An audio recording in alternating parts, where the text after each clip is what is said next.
London, 1888. The city is a sprawling metropolis, its streets alive with the clatter of horse-drawn carriages and the constant hum of industry. But beneath the surface, a sense of unease is growing, spreading like a shadow through the narrow lanes and crowded alleys. The East End is shrouded in yellow fog, gas lamps flicker, and fear hangs thick in the air. Every night the mist rolls in, swallowing the cobblestones and turning familiar streets into a labyrinth of uncertainty. Residents hurry home, casting nervous glances over their shoulders, wary of what or who might be lurking in the gloom. This isn't the London of royalty and riches, it's Whitechapel, a desperate maze of poverty and survival. Here, families cram into tiny rooms, and the air is thick with the scent of coal smoke and desperation. The streets are alive with the cries of street vendors, the clatter of market carts, and the ever-present struggle to make it through another day. Into this grim world, a new terror emerges, a killer who moves through the fog like a phantom. He strikes without warning, vanishing before anyone can catch a glimpse. Whispers of his deeds spread quickly, and soon no one feels safe after dark.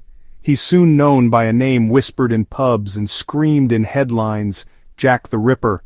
Newspapers fan the flames of panic, printing lurid stories and wild theories. In every corner of the city, people speculate about the killer's identity, and the legend grows with each new crime. For over a century, his identity has remained one of history's greatest mysteries. Detectives, journalists, and amateur sleuths have all tried to piece together the puzzle, but the truth has always slipped through their fingers, lost in the fog of time. But now, in 2025, science steps into those gaslit alleys with technology the Victorian police could only dream of.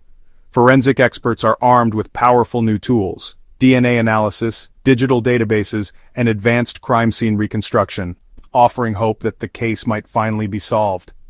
A new DNA revelation promises to finally unmask the killer, giving a voice to the victims and a name to their murderer. For the first time, evidence from the past is being re-examined with the precision of modern science, and long-held secrets are beginning to unravel. The hunt for Jack the Ripper is on, and this time, we have a new map. As the city's dark history collides with the promise of discovery, we stand on the brink of solving a mystery that has haunted London for generations. The Autumn of Terror began in late summer, 1888. The streets of Victorian London, already shrouded in fog and mystery, became the hunting ground for a killer whose name would be etched in infamy. Marianne Nichols was found with her throat slashed, just the beginning. Her body lay in a dark alley, a grim testament to the horror that was to come. A week later, Annie Chapman's body was discovered, mutilated with chilling precision. The brutality of the attack shocked even the most hardened detectives. The killer removed her uterus, signaling a terrifying escalation. This was no ordinary murderer, this was someone with anatomical knowledge and a sinister purpose. Panic spread as the murders continued. Newspapers fanned the flames of fear, and the public demanded answers that the police could not provide. On September 30th, the double event saw two more victims, Elizabeth Stride and Catherine Eddowes. Stride's murder was interrupted, but Eddowes suffered a fate far worse. Eddowes suffered the worst mutilations yet, her face disfigured, organs removed. The killer's boldness and brutality knew no bounds. The killer taunted police, striking with speed and confidence. Despite increased patrols and public vigilance, he remained elusive. The final victim, Mary Jane Kelly, was found indoors, her body mutilated beyond recognition. The scene was so gruesome that it haunted even the most seasoned officers. After this, the murders abruptly stopped. The city, gripped by fear, was left in a state of uneasy silence. The Ripper vanished, leaving behind a legacy of terror and a mystery that endures. The identity of the killer remains one of history's greatest enigmas. 5 women, 5 brutal murders, and a city forever changed. The victims' names are remembered, their stories a somber reminder of the darkness that once lurked in the foggy streets. The nightmare had ended, but the questions had only begun. Who was Jack the Ripper, and why did he stop? These questions continue to haunt us, a chilling echo from the past. To understand the Ripper, you must understand Whitechapel, a chaotic, overcrowded slum. Thousands lived in squalid tenements or on the streets, creating a sea of anonymous faces. The district's maze of alleys and unlit corners offered perfect cover for a killer. Police struggled to patrol the labyrinth, always a step behind. Women, forced into prostitution by poverty, were especially vulnerable. The Ripper preyed on those on society's fringes, women whose disappearances might go unnoticed. Distrust of police and a culture of silence meant clues and witnesses were lost. In this world, Jack the Ripper found not just victims, but the perfect environment to hide. Darkness was a way of life, and the killer's greatest ally. Whitechapel was a hunter's paradise. The police faced a nightmare, chasing a cunning killer with primitive tools. No fingerprints, no DNA, no blood typing, just door-to-door inquiries and gut instinct. Crime scenes were quickly contaminated by crowds, destroying evidence. Medical exams were basic. Doctors could only guess at the killer's methods. The media frenzy fueled panic and misinformation, overwhelming investigators. Hundreds of letters, many hoaxes flooded in. Jack the Ripper was born from one. Desperate, police tried everything, even dressing as women to catch the killer. Every lead went cold. The Ripper was always a step ahead, leaving no concrete clues. Victorian law was simply outmatched by the darkness stalking Whitechapel. With little physical evidence, eyewitnesses became crucial, but their stories were unreliable. Elizabeth Long saw Annie Chapman with a shabby genteel man, possibly foreign. Israel Schwartz witnessed an attack on Elizabeth Stride, but language barriers muddled his account. George Hutchinson gave a suspiciously detailed description of a man with Mary Jane Kelly. Was he a witness, an attention seeker, or the killer himself? Descriptions varied wildly: age, height, clothing, even ethnicity. Fleeting glimpses in the fog made certainty impossible. The police were left with a collection of phantom portraits. The Ripper remained a faceless specter, seen by many, known by none.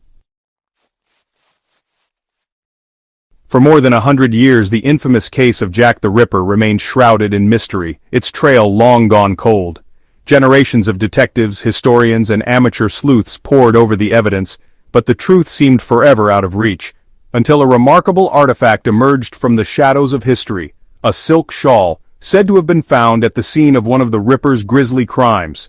In 2007, forensic scientists applied cutting-edge DNA analysis to the shawl, hoping to unlock secrets hidden in its ancient fibers. To their astonishment, the results linked the fabric not only to the victim, Catherine Eddowes, but also, in a stunning twist, to a living descendant of Aaron Kosminsky, one of the police's prime suspects at the time.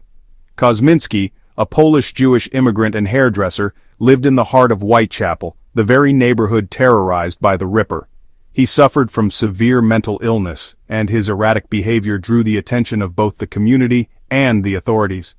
Police records from the era reveal that Kosminski was among the chief suspects, his name whispered in connection with the murders. Not long after the final murder, Kosminski was committed to an asylum where he would spend the rest of his life. Some believed his removal from the streets coincided with the abrupt end of the Ripper's reign of terror. The DNA evidence seemed, at first glance, to offer the breakthrough investigators had dreamed of for decades. For many, it felt as if the case was finally closed, the Ripper unmasked at last. But almost immediately, controversy erupted. The shawl's provenance, its true history and chain of custody remained unproven, raising doubts about whether it had ever truly been at the crime scene. Experts warned that after so many years, contamination was not just possible, but likely. Even more troubling, the DNA match itself was not unique enough to be considered definitive. The genetic markers identified could be shared by many, making it impossible to say with certainty that Kosminski was the killer. Adding to the skepticism, the findings were not published in a peer-reviewed scientific journal, but instead appeared in a popular true crime book. This lack of rigorous academic scrutiny left many unconvinced. Critics, including leading forensic scientists and historians, argue that while the evidence is undeniably tantalizing, it falls short of the standards required to solve one of history's greatest mysteries. The ghost in the genes, the elusive identity of Jack the Ripper, remains just out of reach, haunting the shadows of Victorian London and the modern imagination alike. Science has brought us closer than ever before, illuminating dark corners of the past with new technology.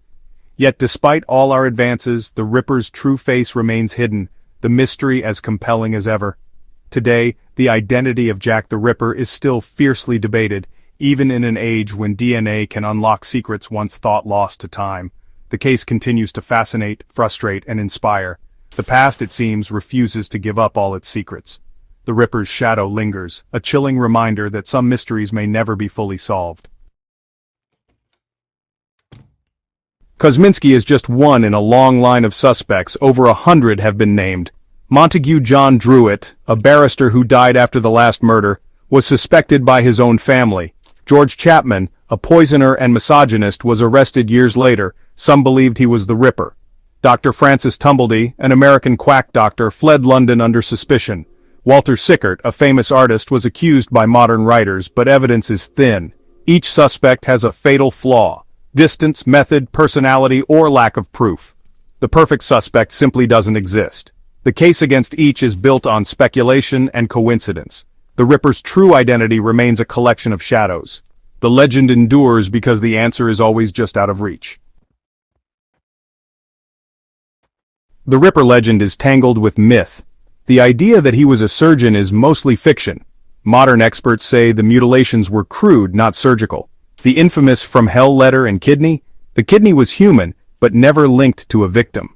Most Ripper letters were hoaxes, likely written by journalists or pranksters. The royal conspiracy, involving Queen Victoria's grandson, has been thoroughly debunked.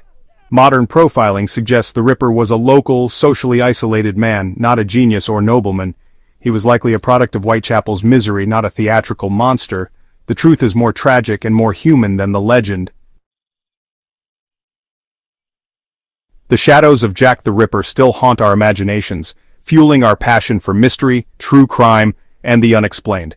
If you crave historical enigmas, conspiracies, and suspenseful storytelling, you're in the right place. Like this video if you love unraveling the world's greatest mysteries. Share your theories about Jack the Ripper, or tell us your favorite unsolved case, in the comments below. And don't forget to subscribe for more captivating journeys into the unknown. Together we'll keep searching for answers, one mystery at a time. Until next time, keep your curiosity alive, and remember, some mysteries are just waiting for you to solve them. Thanks for watching.